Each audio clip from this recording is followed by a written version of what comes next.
Magandang araw po uli. Ayan, mga ka-Bonji. Maraming salamat at sinusubaybayan niyo pa rin po itong aking YouTube channel na Bonji TV. Ayan.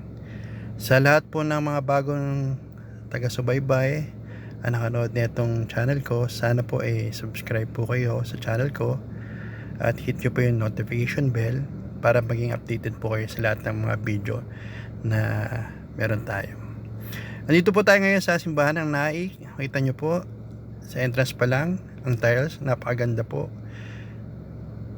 Kung sa labas po ng simbahan parang akala mo ay natural, parang simpleng simbahan lang. Pero pagpasok nyo po dito sa pinakaloob ng simbahan ng Naik, ay napakaganda. Nakita nyo po ang ceiling nito, ang ganda-ganda. Parang akala mo ay nasa ibang bansa or hindi mo ma-explain kung ano ang pakiramdam nung nandito sa loob. Ang ganda-ganda po niya mo. Mamamangha po kayo sa simbahan ng meron ang Naik Church. Yan, ito po. Ito po yung mga imahe na meron po ang simbahan.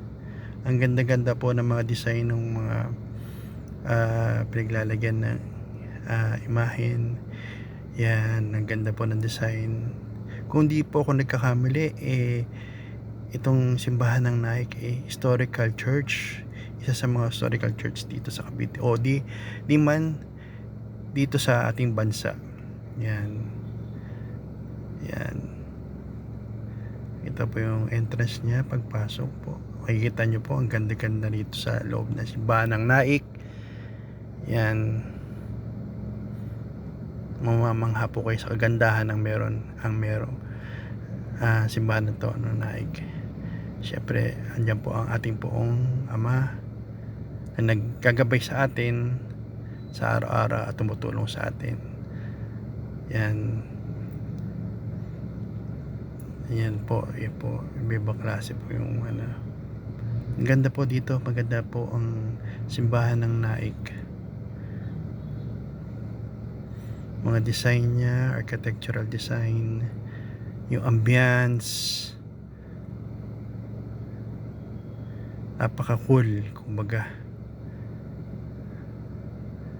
Yan, at mapapasarap po talaga pag stay mo dito. Pag pasok nyo po rito, parang gusto nyo mag-stay na matagal na oras at syempre makapag-usap sa Panginoon. Parang ang sarap makapag-usap dito sa loob na simbahan ng Naik sa Panginoon. Yan, parang magpapasalamat tayo sa mga lahat ng biyayang binibigay sa atin. Kita nyo po ang ceiling niya, ang ganda. Yan, hindi po ako invento talaga pag nandito po kayo sa loob ng simbahan ng Naik. Napakaganda po, mapa sa flooring, sa ceiling. Yan, ang ganda. Yan, ito po yung imahen ng ating Birhen. Yan, makita po niya, ang ganda rin po ng pagka-design ng pinaglagyan ng ating imahe ng ating Birhen. Yan, pati po yung mga wall niya, yung mga dingding, ang ganda ng pagka-design. Parang kala mo ay nasa ibang bansa ka. Sarap po magdasal dito.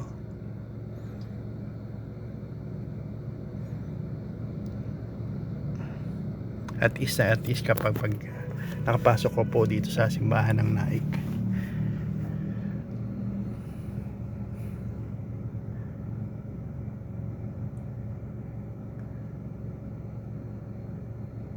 Parang kala mo pumasok ka sa simbahan ng historical place, pero ang pagpasok mo sa loob parang nasa modern generation na talaga.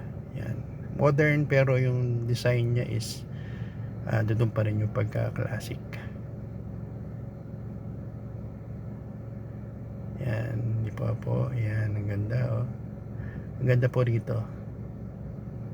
Kung pa kayo po bakasyon galing sa Manila papunta sa, kung magbe-beach po, huwag niyo pong kakalimutan na magpasyal dito sa simbahan ng Naik. At maniniwala kayo sa aking mga sinasabi na kung gaano kaganda itong simbahan ng Naik. Para sulit po ang iyong pagpapasyal sa Cavite kung kayo man ay mag out of town, magsiswimming or galing sa Batangas, papuntang Batangas, sadyaan nyo po itong simbahan ng Naik. Yan, makita nyo po talagang in-highlights ko po talaga yung mga design niya, pati sa ceiling niya, ang ganda. Yan, ganda, parang walang lugar na hindi niya pinaganda. Syempre ito po ang lugar ng ating mahal, naglalagay ng ating mahal na Berhen. Ang daming pong bulaklak.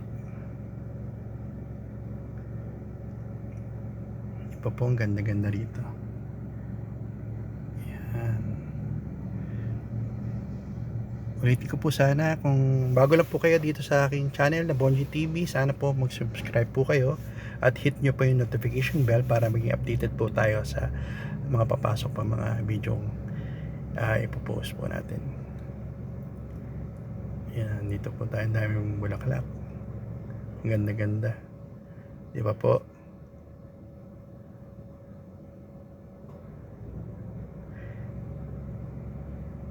Ang simbahan po ng Naik, nandito lang po siya sa pinakasentro ng bayan ng Naik.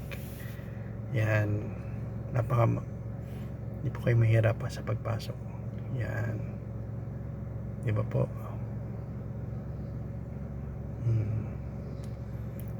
Maraming salamat po sa pagsubaybay niyo po dito sa Bonji TV. Sana po sa lahat po ng ibang mga video ko po ay maging subaybayan niyo rin po. Maraming salamat po.